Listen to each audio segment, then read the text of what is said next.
Hi, I'm Ben Robison, Health Commissioner here at Wood County Health Department. As you know, the governor's been indicating that our cases are continuing to increase across the state. And there are a number of counties throughout the state that are having a high incidence of COVID cases. Wood County is definitely among the counties that have more than 100 cases per 100,000, which is the CDC's threshold for high incidence of COVID cases. But here's what I wanted to say today.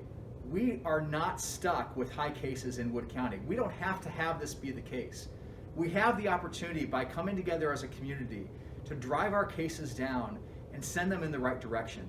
We've already seen successes in Wood County that when we've applied the public health guidelines, that we can send our cases really substantially lower than what we've seen them be.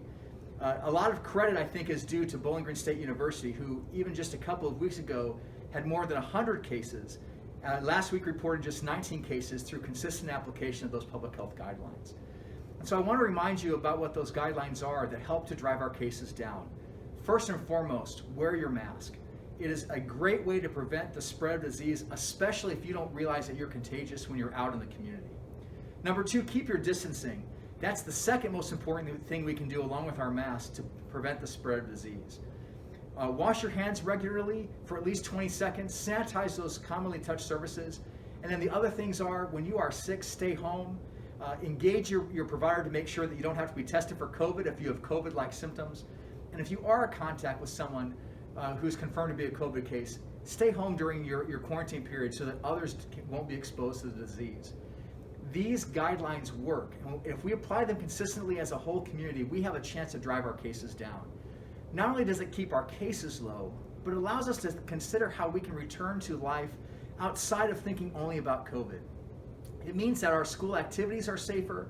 It means we have opportunities to engage our economy, our restaurants, and our community events in a new way without having to be concerned that every interaction poses the same risk for COVID that we're currently concerned about. What I'm encouraging everyone to do right now is to think about what you can do to minimize the risk for COVID.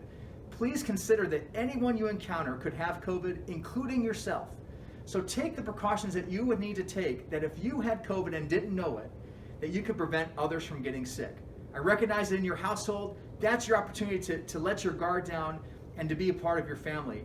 But outside of your household, let's limit those opportunities so that we as a community can drive these cases well below 100 into a place where we have an opportunity to think about life beyond COVID.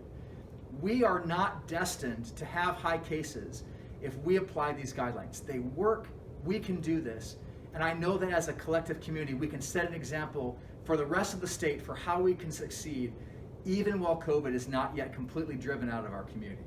So join me in this challenge in overcoming this. And I want to say thank you in advance because we are a strong county, and I'm so privileged to be leading the health department here for Wood County.